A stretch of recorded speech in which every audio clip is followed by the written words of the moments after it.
my máme vylosovaný slowfox za standardní tance a rychlou dynamickou sambu za latinskoamerický tance. Vašek zatím zkoušel oba mu jdou. Myslím si, že se lépe cítí v těch standardních, ale na sambu se těšte. Vidíte, jak se dokáže rozhýbat.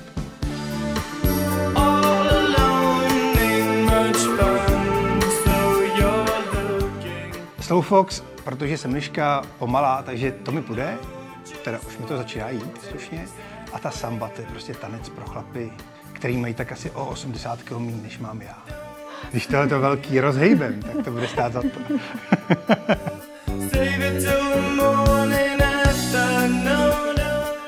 Na gala večer v Mladé Boleslavi se moc těším, protože Mladá Boleslav je rodné město mého otce, tak doufám, že mu neudělám ostudu.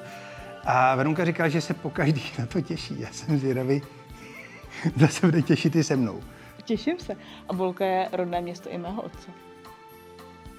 Nechodili spolu do školy? To je osud. Takhle jsme byli propojení tanečně.